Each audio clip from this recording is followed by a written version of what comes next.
Hi folks, so I want to do one more video on the full moon that we had earlier today. So this is a little over 12 hours ago at this point in time, 13, 14 hours ago.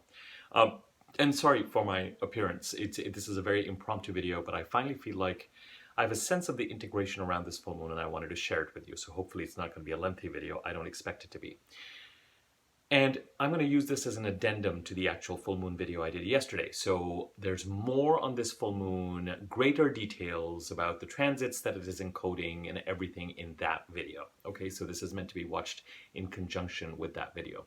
So there'll be a link to that original video at the end of this, and you can also just find it on my list of videos. It's the one I did before this. Okay. At the time of this full moon, as I said, the sun opposes the moon, as it does every full moon, and so the disk of the moon becomes fully visible. For this particular full moon, the sun is in Aries, along with Chiron and Jupiter.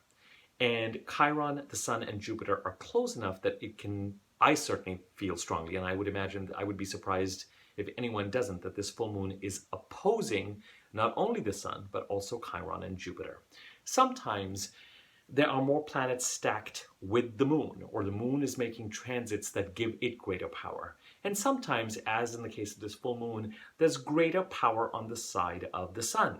Jupiter, no less, creating a 12-13 year new cycle and ending a 12-13 year cycle, and Chiron trying to create some sort of significant healing, an integration of lessons in the part of the chart where Aries sits. So you've got Sun, Chiron, Jupiter in Aries, full moon in Libra.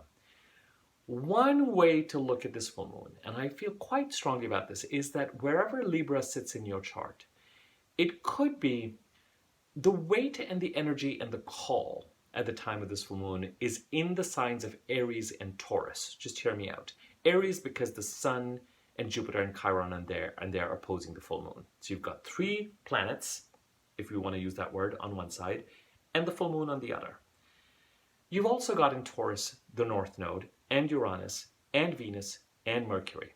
And the North Node plays a particularly important role at the time of this full moon because at the time of the full moon, the two transits that are made outside the full moon concern the North Node. Number one, it squares Pluto. Number two, and actually even more closely, Mercury is conjuncting the North Node at the time of this full moon. So, and with the North Node, we have to look at the North Node eclipses. We've got the last of these eclipses in Taurus in October of this year, and we've got the first of the Aries eclipses on April the 19th, 18th, 19th, 20th, depending on where you are. So, the North Node eclipses, let's just say the North plays a very important role when it comes to this particular full moon, as does the Sun, Jupiter, and Chiron stacked opposite the moon. What does this mean? My question for you would be, at the time of this full moon, what is it that you're being asked to release? Remember, full moons bring emotional and intuitive pots to a boil. Full moons bring completion sometimes, and offers and departures and resolutions and culminations. Full moons can bring visibility. It's the first two that I'm intrigued by. Remember that in the video I talked about the fact that with Mars's transit in Gemini since August of last year, because Mars went retrograde in Gemini, and it's square to Neptune and trine to Saturn. By the time we got to March the 30th, there may have been a certain amount of boundary setting that we were asked to do or came about naturally as a result of Mars trining Saturn for the third time. Mars, as it went retrograde, direct, trine Saturn 3 times, squared Neptune 3 times. Also, on that day, I talked about the fact that there may have been an opportunity or something that arose as you headed towards that day, March, the last day of March, with Venus conjuncting Uranus in Taurus, the sign where the North Node is occurring. Got it? Great, wonderful. Irrespective, with all this occurring and this particular full moon, the question is, as you have dealt with this particular full moon, are your energies distracted in such a way that you are not being able to give the signs of Aries and Taurus your full attention?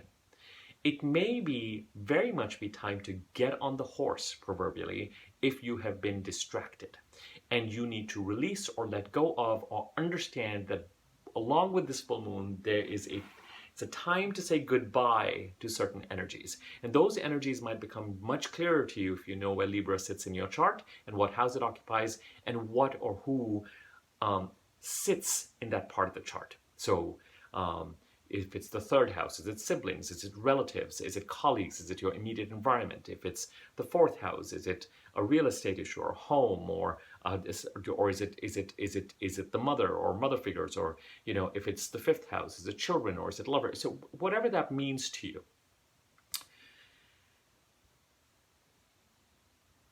it has been and remains for at least about 24 hours after the full moon, which takes us up for another 12 odd hours, let's just put it that way, a time of reflection to pay attention to where does the universe want you to put your attention, and this you've got to be feeling intuitively. When you've got the Sun and Jupiter and Chiron and the North Node and Venus and Mercury and Uranus in 2 consecutive houses in the chart where Aries sits and Taurus sits, that's where the attention needs to go.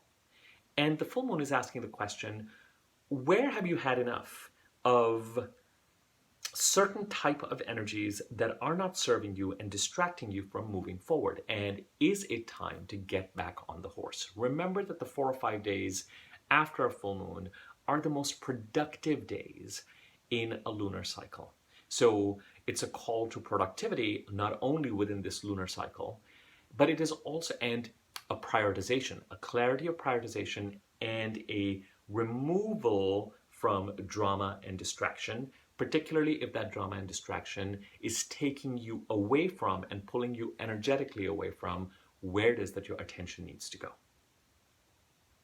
I'm willing to, this, as I have reflected on this full moon and as I've reflected on the oppositions and the transits, I was like, okay.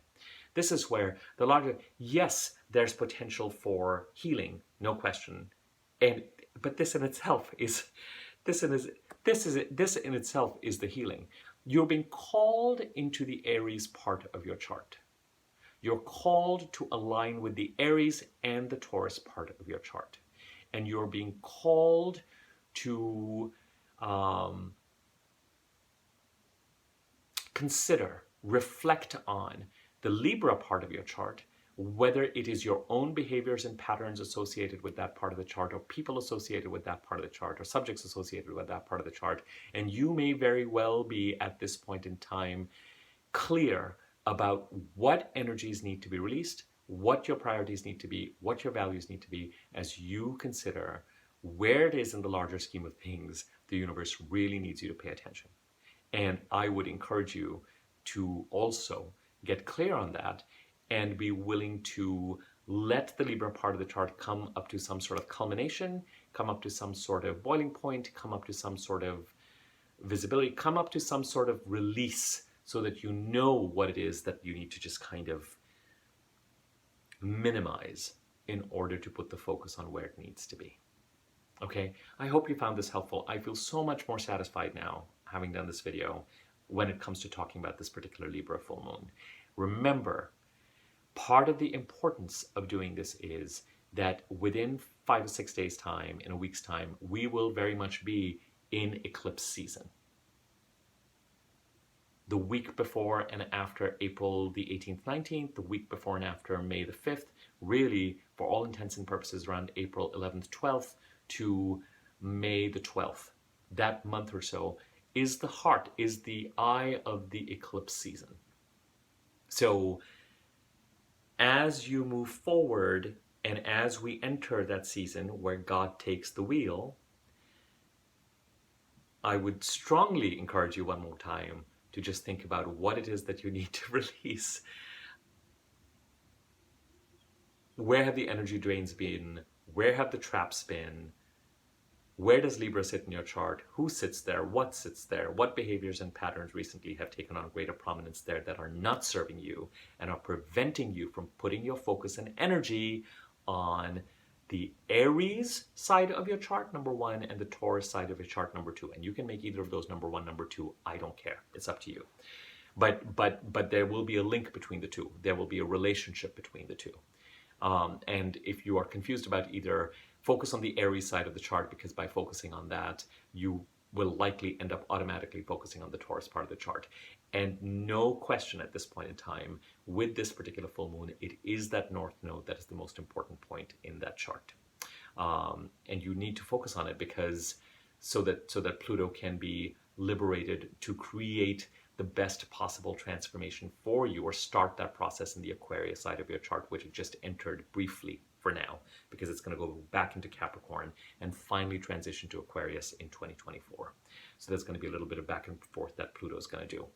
A lot of you already know this. Okay, let me go ahead and upload this. If you found this useful, please feel free to like, comment, subscribe to my YouTube channel. Click on the bell icon on top of the subscribe, next to the subscribe button, the wiggly bell, so that you're notified whenever I do new videos. Thank you for your patience, and I will speak to you soon. Thank you.